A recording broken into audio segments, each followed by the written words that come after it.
Aprenda a fazer essa animação com a ajuda de expressões. No perfil do Ian tem um tutorial de como ele fez isso usando o Illustrator e o After Effects. Eu quero te mostrar uma abordagem um pouquinho diferente. O segredo dessa técnica é você ter uma linha muito grande e você aplicar um zigue-zague nela. No meu caso, eu adicionei um modificador no Shape Layer que fez esse efeito. Se você está achando interessante, me segue, porque esse é o tipo de dica que eu dou quase todos os dias aqui. E utilizando um Trim Path, você precisa fazer com que o stroke vá se deslocando. Mas existem algumas dificuldades nesse processo. A primeira delas é que a linha precisa ser gigante e às vezes é meio chato de você fazer isso manualmente. A segunda questão é que para que o efeito funcione de verdade, você precisa fazer com que o deslocamento dessa linha para cima aconteça ao mesmo tempo que a camada vá descendo para baixo, dando a impressão de que ele está só girando ali parado. Eu fui no ChatGPT e pedi para que ele criasse uma linha utilizando 2 pontos apenas e ele me deu essa expressão aqui. Para fazer esse tipo de expressão, eu ia ter que entrar na documentação para lembrar bem certinho a sintaxe de como fazer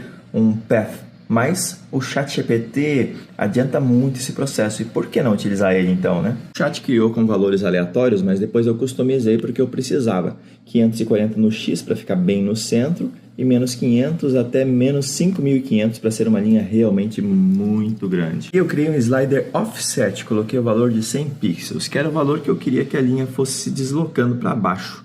E daí eu fiz com que o meu valor de Y fosse o valor inicial mais tempo vezes esse offset que eu defini. No Trim Path eu defini o início e o final e dentro do offset eu coloquei o valor do mesmo slider e o resultado foi esse aqui.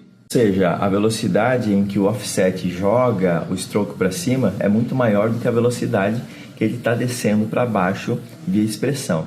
Então eu adicionei um outro slider para me ajudar a ajustar isso sem precisar ir tentando valores manualmente. O valor do offset era dividido por esse valor de ajuste, então eu adiantei alguns frames na minha timeline e fui subindo esse valor até que a minha linha aparecesse bem alinhada com essas guias que eu determinei. Isso me ajudou a conseguir fazer com que a linha fosse deslocando como se estivesse parada. Para analisar o efeito, eu dupliquei a camada e criei uma variável para criar um offset de tempo, ou seja, isso balancearia esse deslocamento que eu precisei fazer para baixo para fazer com que ela se encaixasse exatamente do lado oposto da linha anterior. Eu desenhei uma máscara em um Shape Layer manualmente e depois utilizei um Repeater para fazer essa distribuição. Ficou com essa carinha, mas daí eu dupliquei mais uma vez a camada e joguei ela lá para baixo para dar o acabamento. Para dar esse aspecto final, eu segui o tutorial do autor original, porque o que me importava mais aqui era o comportamento da linha e não